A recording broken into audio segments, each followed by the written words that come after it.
Hi, this is Matthew Robert Payne. This is a serious prophetic protocol in the church. This is chapter 19, and this is titled 2 or 3 People Prophesy. And we're going to cover what is covered in 1 Corinthians chapter 14 verse 29, and it goes, "Let 2 or 3 prophets speak and let the others judge." Okay. In verse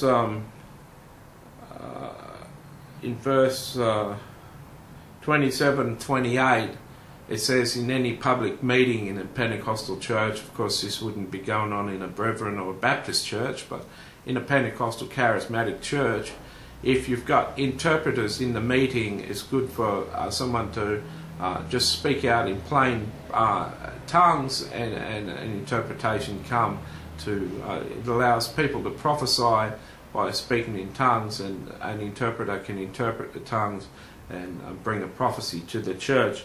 That's fine. Paul says let 2 at the maximum 3 people speak in tongues in a meeting. And then he goes on in 29 to say let 2 or 3 prophets speak and let the others judge. So he says the same with the prophets, let 2 or 3. It's not 4, it's not 5, it's not 6. It can be 1, but he's saying let 2 and a maximum 3. Just like he said before, if anyone speaks in a tongue, let be 2 or at the most 3, each in turn, and let 1 interpret. Okay.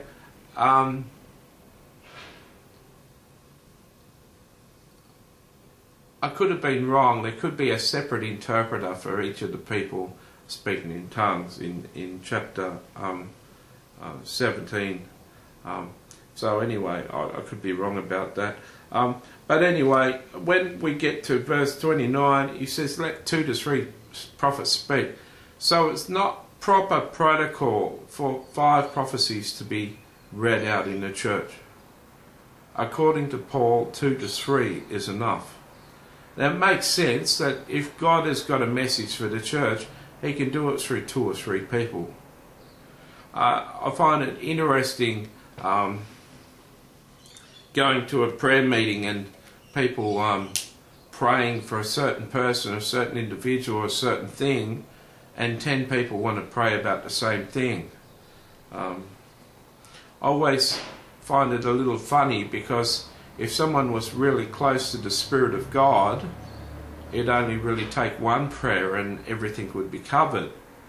It seems that everyone wants to have their say, what they think is their say.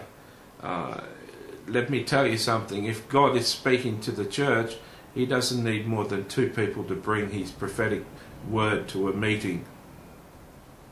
If it's going on with 4 and 5 people, it's more prophets or people gifted in the prophecy having their say rather than what God's having his say. He could just extend one of the messages for a couple of minutes out of the 2 or 3 prophets, rather than having 5 or 6 or 10 people prophesy. When Paul says here that let 2 or 3 prophets speak, let others judge, I don't think he's just referring to people in the office of prophet. I've moved in the prophetic for a number of years, about 4 solid years that I've known I've called to be a prophet, and I only know of 1 person who's the prophet. So I've never been in a church where there's 3 prophets in a church. But I'm sure that there are churches, some Pentecostal churches probably do have that, but I only know 1 person who claims to be a prophet, but is not fully walking in the office of prophet and fulfilling his role as a prophet. So I'm pretty lonely for prophets.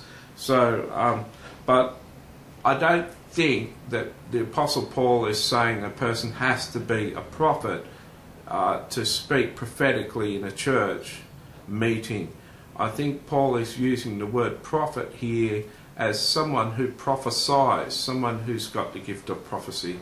A prophet will always speak with greater authority and more weight in the prophetic word that the prophet speaks, but anyone can speak on behalf of God in a public meeting, and I'm sure that they should be encouraged. So I just want to clear that up. There is a level, if I haven't said it, I've said it 3 or 4 times now, there's a level to how many people. There's a maximum 3 people prophesying in a meeting. If you're having meetings with more than 3 people speaking prophetically, unless they're speaking in tongues with interpretation, your meeting's out of order.